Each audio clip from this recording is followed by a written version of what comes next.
sprawl type position. I'm dropping my right hip. So I'm not just square. We can start here. When we want to deepen it, I'm going to drop this hip. And then we'll start turning. You see I'm turning that foot. I'm going from here. And my hip is a little more external.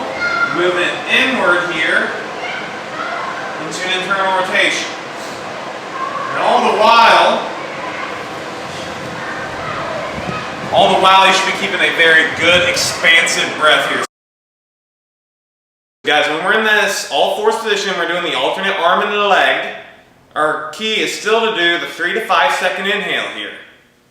And then as you exhale, that's when you start extending the legs. Again, about a 5 second exhale. And you can keep extending the legs and the arms on your breath hold out for 5 seconds. But as soon as it's time for you to take a breath in, you need to be back in that neutral all-fours position to take that breath. So the breathing in only happens from neutral all-fours on your back. On your exhale, or your positive bottom of the exhale, is when you can straighten and extend the opposing limbs. So what I think about doing is cueing your butt muscles as you do this. You're just going here, you're just driving your hips forward. You maybe go hands in front, but you're going to work on getting this kind of like hamstring negative too.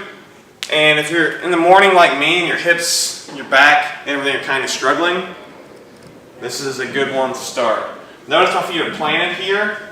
You can maybe even do it where your toes are planted and you bop your hips up. There's less movement there when you're here. There's more of a full angle you got to hit. And I like normally doing about 15 at a time or so, maybe a couple sets if you really have hip activation issues. We go to 90-90. 90-degree angle, 90-degree angle. Prop foot. My weight's going to go a little forward here. I'm not just here, I'm here. I push back foot into the block. Same breathing pattern. I'm focusing on my exhales. Push for 5 to 10 seconds.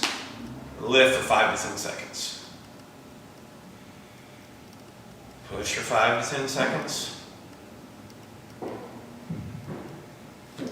Lift 5 to 10 seconds.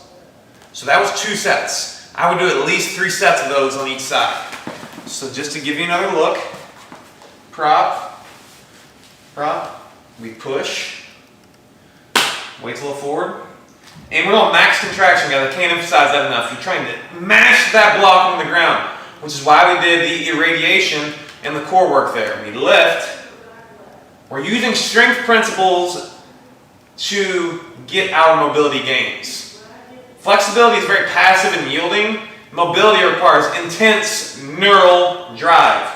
We push into the block. We're connecting our mind to our muscle here in a strong fashion to communicate tissue, our in-range of motion to increase.